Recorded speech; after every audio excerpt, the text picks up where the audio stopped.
जमलेल्या माझ्या तमाम मराठी बांधवांनो, भगिनींनो आणि मातांनो, सर्वप्रथम मी आपणा सर्वांना गुढीपाडव्याच्या मराठी नववर्षाच्या मी मनपूर्वक शुभेच्छा देतो।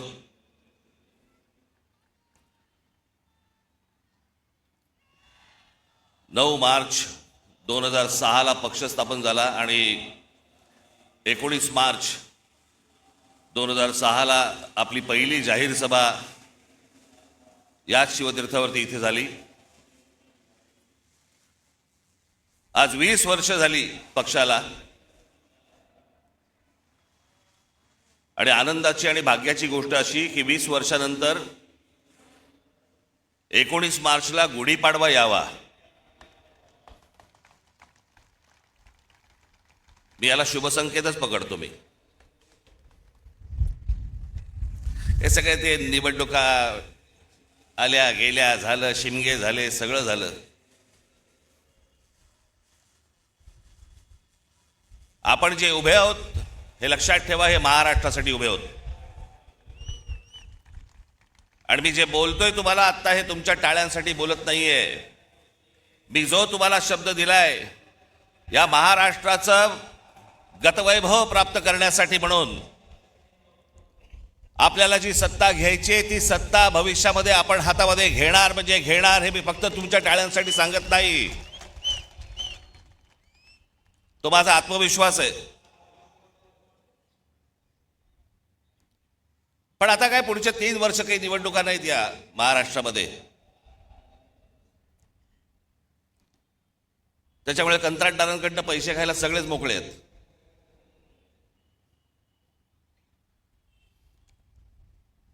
आज देशातही एक धाकधूक सुरू आहे, भीषण परिस्थिती आहे, गॅस मिळत नाहीयेत। नेहमी नॉर्मलला असणारे लोक सध्या गॅसवर आहेत।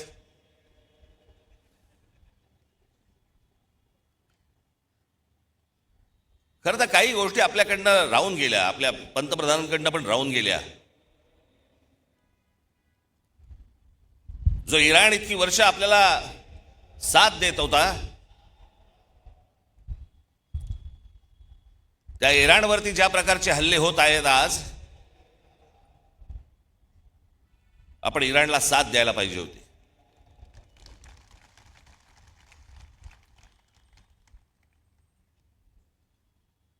या देशामध्ये येणारं सगळं बरचसं तेल हे इराणमध्ये येतं, ते आपल्याला रुपयामध्ये देतात, देत आले, पुढचं मला माहित नाही। पण खामेनी गेल्यानंतर देखील आपल्या देशाच्या पंतप्रधानांनी कुठचंही निषेधाचं एक स्टेटमेंटही काढलं नाही, हल्ल्यावरती कुठचं स्टेटमेंट काढलं नाही। जो देश आजपर्यंत जम्मू काश्मीरच्या प्रश्नावरती देखील आपल्याला पाठिंबा देत आला, भारताला पाठिंबा देत आला, त्यांच्या मागे आपण आज अडचणीच्या काळामध्ये उभे राहिलो नाही, याचा त्रास निश्चित भविष्यात होणार आपल्याला।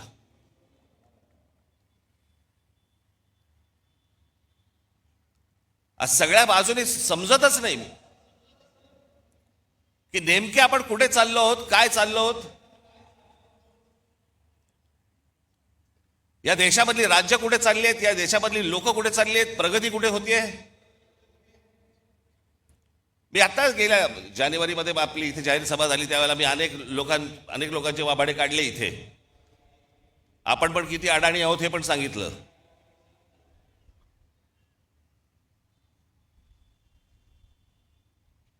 हे जे मी तुम्हाला सांगतो हे लक्षात ठेवत जाय, विसरत जाऊ नका। पण ह्या सतत गोष्टी मी तुम्हाला सतत का सांगतोय ह्या डोक्यात ठेवल्या पाहिजेत तुम्ही।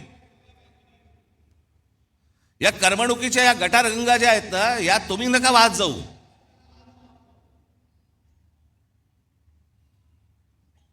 उद्या काय आपल्या आजूबाजूला निघून गेलंय ना, कळणार पण नाही, थांग पत्ता पण लागणार नाही तुम्हाला, कारण आम्ही अडकले मोबाईलमध्ये।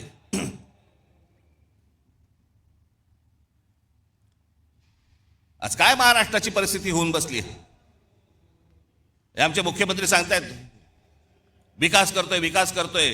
$3 ट्रिलियन इकॉनॉमी करायची महाराष्ट्राची. 11 लाख कोटीचं कर्ज आहे महाराष्ट्रावरती. 11 लाख कोटी. पृथ्वीराज चव्हाण ज्यावेळेला मुख्यमंत्री होते त्यावेळेला 2 लाख कोटीचं कर्ज होतं.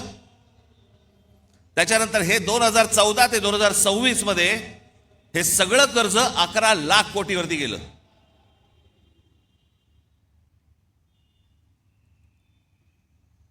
शहरांची अवस्था बघा.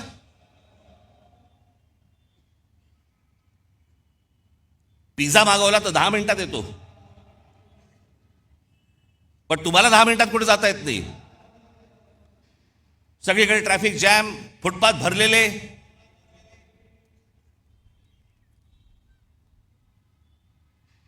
काय आयुष्य नावाची काय गोष्ट असते की नाही एखाद्याच्या? तुमच्या मनात येते की नाही की माझं काय आयुष्य आहे?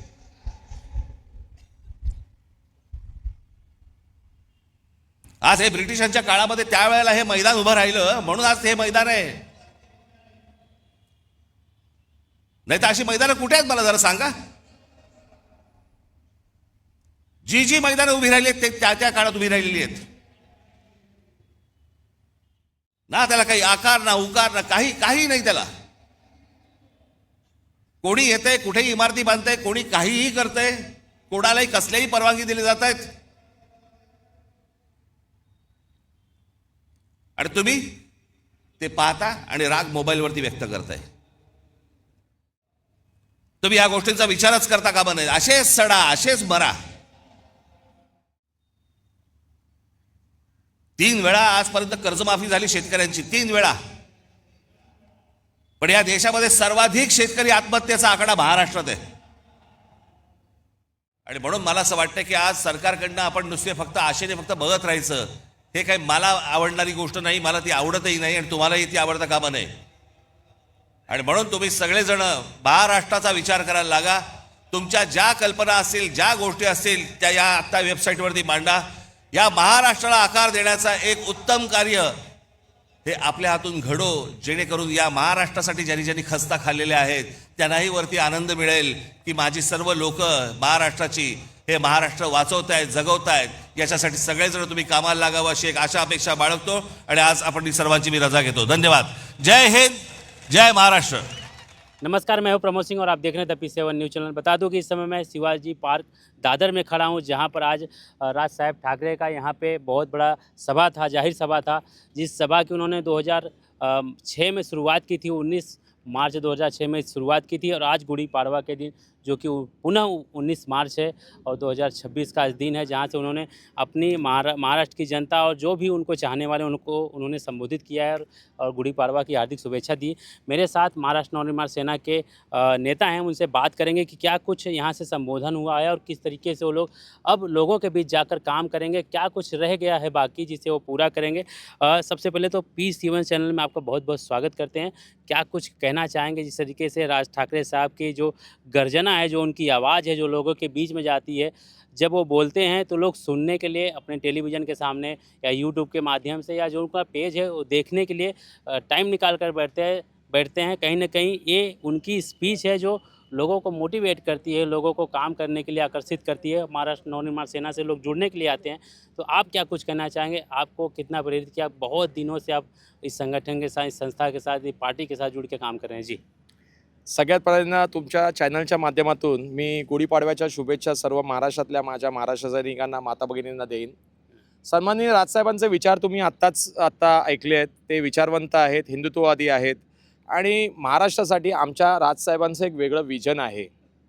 आणि त्या विजनच्या बाबतीत 2014-15च्या काळामध्ये एक ब्लूप्रिंट साहेबांनी काढली होती. त्याच्यानंतर मग आता आज त्यांनी एक नवीन विषयचा आमच्या सगळ्या महाराष्ट्र सैनिकांना शेअर केला आहे. आम्ही सर्वच महाराष्ट्र सैनिक त्या विषयावरती तो घेऊन घराघरात जाऊन राजसाहेबांचे विचार, महाराष्ट्रातल्या खेड्यापाड्यात जाऊन राजसाहेबांचे विचार हे आम्ही पोचवूच, त्याबद्दल कुठलंही दुमत नाही आहे. मित्रांनो, आज या ठिकाणी बरंच काही झालं आहे. बरंच पत्रकारांना, तुमच्या मीडियाजना सगळं मिळालेलं आहे. साहेब नेहमीच काहीतरी नवीन नवीन देत असतात.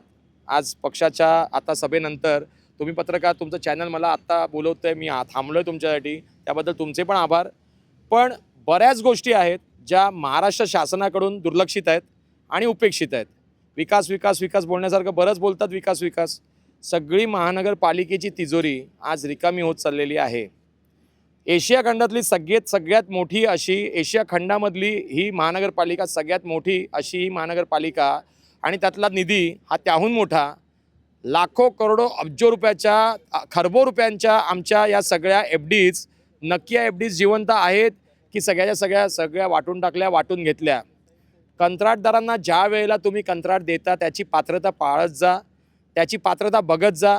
हैदराबादची असलेली नागार्जुना कन्स्ट्रक्शन कंपनी आज सगळं संबंध महानगरपालिकेला वाळवी आहे, वाळवी.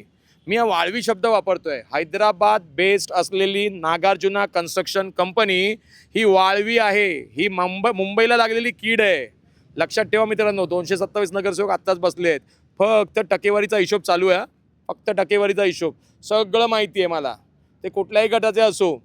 आज आमचे 6 सोडले ना, आमचे 6 नगरसेवक सोडले तर सगळेच्या सगळे टक्केवारीवरती बोलतायत. फंड कसा येतोय, फंड कसा वापरायचा, फंड कसा कुठे ठेवायचा, कोणाला द्यायचा, काही माहीत नाही आहे कोणाला. पण टक्केवारीचा हिशोब सगळा बरोबर माहिती आहे. महानगरपालिकेला आज नळ, गटर, रस्ता ही कामं आम्हाला सांगून काही होणार नाही आहे. गॅस मिळू शकत नाही आहे, साधा गॅस. देवाभाऊ, तुमच्या ऋतुताई तावडे महापौर आहेत. साहेब एकनाथराव, तुम्ही आज एवढे मोठे ठाण्याचे वाघ होतात आणि आहात की नाही मला माहीत नाही. आता अजित पवार गेले आहेत, सुनेत्राताई आल्या आहेत. महाराष्ट्राचं राजकारण पूर्ण तुम्ही ढवळून टाकलं तो तिघांनी मिळून. खरोखर ढवळून टाकलं आहे. कशासाठी? एवढा तुमचा आवाज अमुक अमुक पूर्णांक, अमुक अमुक पूर्णांक, अमुक अमुक पूर्णांक जेव्हा तुम्ही बोलता ना विधानभवनामध्ये, मीही बोलू शकतो रस्त्यावरून. काय विचारा आमदारांना आणि विचारा नगरसेवकांना. अमुक अमुक पूर्णांक, अमुक अमुक पूर्णांक, अमुक अमुक पूर्णाचा पार्ल्याचा भ्रष्टाचार देव तुम्हाला द्यायचा आहे. पार्ल्याचा भ्रष्टाचार देव बघायचा आहे. तुमचेच नगरसेवक आहेत ना. साध्या उद्यान खात्यामध्ये पूर्व विभागामध्ये 19.5 करोडचा घोटाळा आहे. माझ्याकडे पेपर सगळे आहेत. माझी मानसिकता परत आणायची. काय म्हणतो मी? माझी मानसिकता परत आणायची. तुमची मानसिकता आहे तो 19.5 करोडचा चुकीचा पैसा जो कंत्राटदारांना गेला तो परत आणायची. साधा उद्यान विभाग, साधा उद्यान एक विभाग, मैदान बरोबर, म्हणजे आपलं प्लेग्राऊंड, त्याच्यानंतर गार्डन, उद्यान आणि रिक्रिएशन ग्राउंड्स, याच्यावरचा अभ्यास समीर काळे एकदम मजबूत तोफ आहे. तोफ फाडूनच खातो. मारला तर हत्ती, खाल्ला तर वाघ. बोलतच नाही मी त्याच्याशिवाय. आमच्याकडचे जे लोक आहेत ना, जे आपले ते वॉर्ड अधिकारी, सहाय्यक पालिका आयुक्त, ते काय करतात? त्यांच्याकडे पण माझी पत्र गेलेली आहेत. त्यांना हे 19.5 करोड रुपये 2017 ते 22च्या मधले हे तेवढेच नाही आहेत. पुढं 60 करोडचा हिशोब होईल. हे 3 वर्षे 19.5 करोड आहेत. लक्षात ठेवा. चुकीच्या पद्धतीने गेले आहेत. देवभाऊ, तुमचे नगरसेवक, तुमचा आमदार, कशासाठी? मग हे कळत नाही का तुम्हाला? कळायला पाहिजे. मी दाखवणारच आहे आता. हे 1 बाय 1च हिशोब करतो समीर काळे. लक्षात ठेवा. 1 बाय 1 संपूर्ण मुंबई. फक्त कुलाबा इकडचं माहीम सोडलं की वांद्रे ते दहिसर, दहिसर ते पुढे पालघर बोईसर. 1 बाय 1च हिशोब असतो माझा. जागता पार आहे. आणि तुमचे जे कंत्राटदार आहेत ना, त्यांना सांगा साहेब, फुकट प्रलोभनं देऊ नका. मी राजजींचा कार्यकर्ता आहे, राजसाहेबांचा कार्यकर्ता आहे, राजसाहेबांचा मावळा आहे. काय रस्त्यावरचा दगड आणि रस्त्यावरची माती आहे मी. आहे. 4.5 वर्ष वनवासात आहे मी. 4.5 वर्ष वनवासात आहे. कळलं का? पण वनवास जरी असला ना तरी खरतर वनवास झेलायची आणि पेलवायची ताकद ठेवतो मी. फाडूनच खाईन या कंत्राटदारांना. लक्षात ठेवा. बरंच बोलण्यासारखं आहे. ऋतुताई तावडे म्हणतात की बाबा मी बांगलादेशी आणि रोहिंग्यांना पाठवते. कुठे? मुंबईच्या बाहेर. का बरं मुंबईच्या बाहेर? ठाण्यात ठेवणार आहात? पालघरमध्ये ठेवणार आहात? कुठे ठेवणार आहात? का इतर सांगली, सातारा, नागपूर, मराठवाडा, कोल्हापूर तिथे पाठवताय? कशासाठी? केंद्रात तुम्ही, विधानभवनात तुम्ही, महाराष्ट्र इथं आपल्या मुंबईमध्ये तुमच्या या महानगरपालिकेत तुम्ही, तुमच्यासारख्या चांगल्या कर्तबगार बाईनं बोलायला पाहिजे. मी आत्ता ह्या सगळा विषय आत्ता घेते आणि देशाच्या बाहेर या बांगलादेशांना आणि रोहिंग्यांना पाठवते. बघा ताई, आज चांगल्या तुम्ही पदाधिकारी आहात, चांगल्या महापौर आहात, मानसिकता चांगली आहे तुमची. माझ्या शुभेच्छा तुम्हाला. समीर जी, कहीं ना आप बहुत टाइम से सक्रिय हैं, विले पार्ले विधानसभा में काम कर रहे हैं, आपकी धर्मपत्नी भी सक्रिय हैं, तो आपके कोई संस्था है जिसके माध्यम से आप लोग काम कर रहे हैं? पार्टी के अलावा आप जनसेवा भी कर रहे हैं, सामाजिक तौर पे लोगों के लिए काम कर रहे हैं, तो उसके बारे में थोड़ा सा हमें बताएं, हमारी जनता को बताएं। जी ज़रूर, मैं ये बताना पसंद करूँगा. मला हे सांगायला आवडेल की आज 4.5 वर्ष वनवासात ज्या वेळेला एखाद्या पक्षाची माया, एखाद्या पक्षाचं पाठबळ एखाद्या कार्यकर्त्याच्या बाहेर त्याच्या डोक्यावरून ते छप्पर निघून जातं ना, तरीसुद्धा तो कार्यकर्ता जरासुद्धा डगमगत नाही. आणि मी संदीपजी दळवी साहेबांना नेहमी म्हणतो की साहेब, आज जरी महाराष्ट्र नवनिर्माण सेनेचं प्रेम माझ्यावरचं आटलं असेल ना, आणि तुमची सावली जरी गेली असेल ना, तरी तुमचा कार्यकर्ता एवढा सक्षम मानसिकतेनं उभा आहे ना, त्यानं एक चांगली संस्था उभी केली, आई तुळजाई सेवाभावी संस्था. आई तुळजाई सेवाभावी संस्था म्हणजे अखंड आपल्या महाराष्ट्राची कुलस्वामिनी आई तुळजापूरची भवानी, माझी कुलदेवता आणि सगळ्यांचीच कुलदेवता, छत्रपतींची कुलदेवता. मग आता अशात काय करायचं? त्या संस्थेच्या माध्यमातून वाघ भिडलाय की. असं नाही. संस्था काय करते? खेड्यापाड्यात जाते, गोरगरिबांना भेटते, आदिवासी पाड्यांवर जाते, लहान मुलांना त्यांना त्यांचा खाऊ देते, त्यांना त्यांची वह्या पुस्तकं देते, बरंच काही आहे. विधवांना राशनसुद्धा चालू केलं आहे मी. पिवळ्या रेशन कार्ड धारक ज्या विधवा आहेत माझ्या विभागातल्या, डीमार्टमधलं एका महिन्याचं राशन हे आमची संस्था आई तुळजाई सेवाभावी संस्था. माझा दीपक आहे इथे, माझे बरेचसे सहकारी अजून माझ्या पार्ल्यात माझी वाट बघतायत. आणि मग अशात मग आमची दीपाली आहे, दीपाली मोरे आहेत, आमच्या महिला आमच्या त्या अध्यक्ष आहेत त्या. आणि आमचा आकाश असतो, संदीप आहे, आमचा तो राज आहे, राजीव विश्वकर्मा. सॉलिड बॅटिंग आहे सगळ्यांची मानसिकता स्ट्रॉंग आहे. आणि ज्या ज्या वेळेला मुंबईमध्ये आपत्कालीन परिस्थिती निर्माण होते, तर त्या वेळेला विशेष करून बॉम्ब ब्लास्ट, मुंबईत घडवलेले बॉम्ब ब्लास्टमधला मी काम केलेला कार्यकर्ता आहे पोलिसांसोबतचा. कसाबच्या वेळेला मी आणि राजेंद्र काणेसाहेब विलेपार्ले पोलीस डिव्हिजनचे मुंडकं असं उचलून आणलं होतं मी. मुंडकं असं माझ्या हातामध्ये तुकडं झालेले ते तुकडे होते ना, 2 टॅक्सी फुटली होती आमच्या पार्ल्यामध्ये. ते तुकडे वेचून मी माझ्या ॲम्ब्युलन्समध्ये भरले आणि कुपार हॉस्पिटलला नेऊन सोडले होते. 2008 मला वाटतं 26 नोव्हेंबर होती, 26 नोव्हेंबर 2008चा तो विषय होता. कामटे, करकरे, आमचे ओमाळे, तुकाराम उंबाळे हे सगळे त्यावेळेला धारातीर्थी पडले होते. आणि मी स्वतः एक मानसिकता ध्येयवादी पछाडलेला कार्यकर्ता साहेबांचा रस्त्यावर विलेपार्ले पोलीस डिव्हिजन, नुसता एक बॉम्बलास नाही, खारचा बॉम्बलास असू दे, तुमचा पार्ला मार्केटमधला बॉम्बलास असू दे, सगळ्या बॉम्बलासमध्ये मी काम केलेलं आहे आणि मदत केलेली आहे. पोलिसांचा मदतनीस म्हणून पुढे येतोय. पण काही वेळेला पोलीस आम्हाला पण दाबायचा प्रयत्न करतात. नवीन ऑफिसर्स येतात, त्यांना माहीत नसते आमची चेहरेपट्टी काय आहे काय नाही आहे. आमच्यावरती पण खोटे गुन्हे लादतात, खोटे गुन्हे लादतात. तरीसुद्धा साहेबांची शिकवण आहे, पोलिसांना उद्धट बोलायचं नाहीच बोलत. आपले मित्रपरिवार पोलीस बांधव बरंच काम करतोय पोलिसांसाठी, पण पुढे येईलच तुमच्या समोर सगळ्यांसमोर. आणि मला असं सांगायचं की पोलीस बांधवांना नक्की मिळतंय काय? विकास, सगळीकडे विकास. 35 माळे, 40 माळे, 50 माळे. जरा त्या माहीमच्या 10 जा पोलीस क्वार्टर्समध्ये, वरळी आमच्या पोलीस क्वार्टर्समध्ये जा. मग त्याच्यानंतर आमच्या इकडे या मरोळला, अंधेरीला आमची सांताक्रुजची पोलीस क्वार्टर्स बघा. अहो, वरचं पाणी खाली पडतंय, वरच्या साळ्या कधी प्लास्टर सोडून खाली धाडकत पडल हे आता भीती वाटते. पोलीस आमचा लढतोय कुठं? त्या आपल्या फ्रंटवर सगळ्या पोलीस स्टेशनमध्ये. आणि काय मिळतं त्यांना? ही अशी घरं? अहो देवाभाऊ, अहो एकनाथराव, अहो सुनेत्राताई, बघा जरा पोलिसांसाठी. पोलीस बघा काय कसे आपल्या अडचणीत आहेत. अहो पोलीस जे ऑफिसर्स आहेत चांगलं घर घेऊ शकतात, बिचारे कॉन्स्टेबल लोक कुठं राहणार हो? किती मोठा पोलीस ताफा आपला, कुठं राहणार पोलीस हवालदार आमचा अशा सडक्या बिल्डिंगमध्ये? अहो त्यांची गॅरंटी संपली आहे. स्ट्रक्चरल ऑडिट केलेत त्यांचे, आणि त्या स्ट्रक्चरल ऑडिटवरती मला हा रिपोर्ट येतोय की लवकरात लवकर जर ही बिल्डिंग नाही पाडल्या आणि यांचं पुनर्वसन नाही झालं तर मोठी घातपात होईल. आपले बरेच पोलीस बांधव त्या ढिगाऱ्याखाली येतील. देवभाऊ आणि आमच्या ऋतुताई तावडे, जरा बघा हा विषय. राजजींना पत्र देतोच आहे उद्या परवामध्ये की साहेब हा विषय घ्यावा लागेल. राजजी माफ करा, थेट बोलतोय आणि स्ट्रेट बोलतोय. मी तुमची माफी मागतो आधी, पण तुमची परवानगी आहे नाही आहे माहीत नाही. पण साहेब राहत नाही आहे, बघतोय. रात्र जागता पहारा आहे मुंबई उपनगरावरती माझा.